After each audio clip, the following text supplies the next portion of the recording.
It is the immensity, I believe, the hugeness of things below, the darkness of dreams. But I am wool gathering. Forgive me. I am not a literary man. I had been in need of lodgings. That was how I met him. I wanted someone to share the cost of rooms with me. We were introduced by a mutual acquaintance in the chemical laboratories of St. Bart's.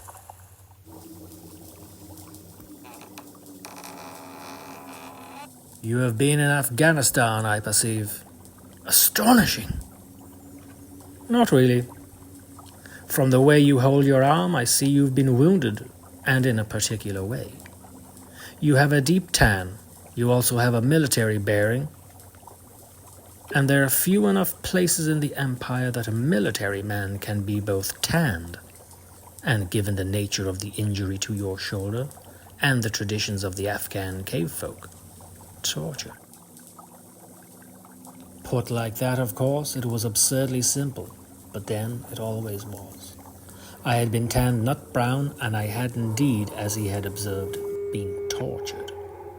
The gods and men of Afghanistan were savages, unwilling to be ruled from Whitehall or from Berlin or even from Moscow, and unprepared to see reason. I had been sent into those hills, attached to the 9th Regiment.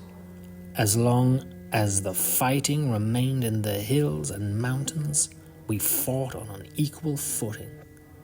When the skirmishes descended into the caves and the darkness, then we found ourselves, as it were, out of our depth and in over our heads.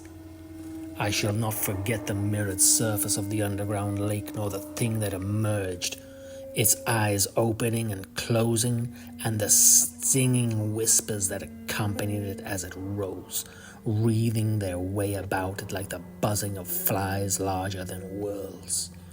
That I survived was a miracle, but survive I did, and I returned to England with my nerves in shreds and tatters.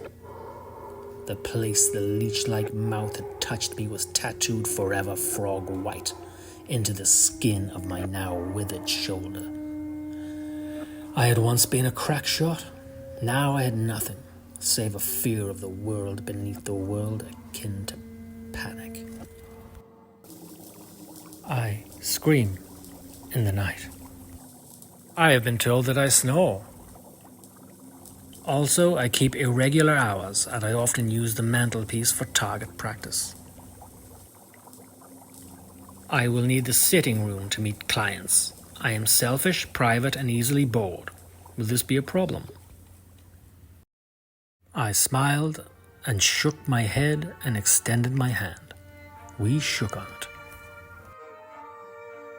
The rooms he had found for us in Baker Street were more than adequate for 2 bachelors.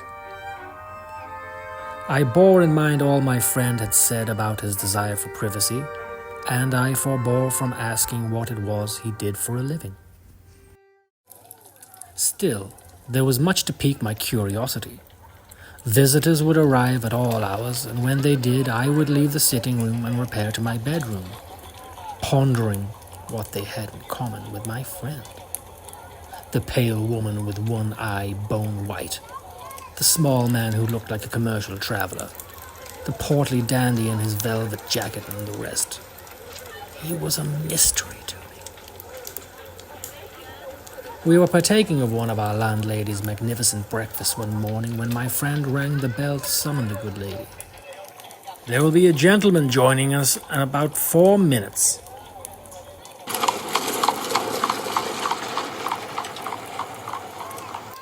We will need another place at the table. Very good. I'll put more sausages under the grill.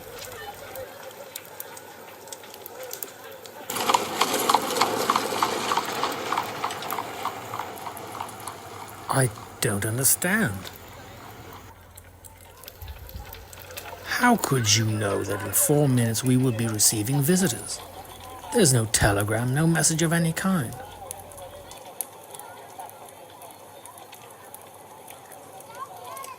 You did not hear the clatter of the brougham several minutes ago? It slowed as it passed us, obviously as the driver identified our door. Then it sped up and went past and up into Marylebone Road. There is a crush of carriages and taxicabs letting off passengers at the railway station and at the waxworks, and it's in this crush that anyone wishing to alight without being observed will go. The walk from there to here is but 4 minutes.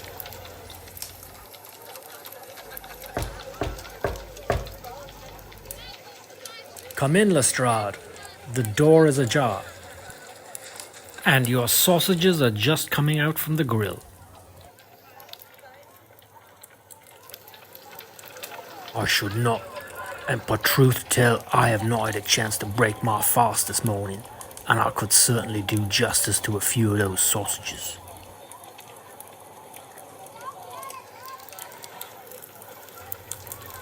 Obviously, I take it this is a matter of national importance.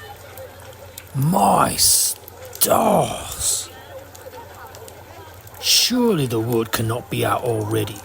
Tell me it is not. Of course not.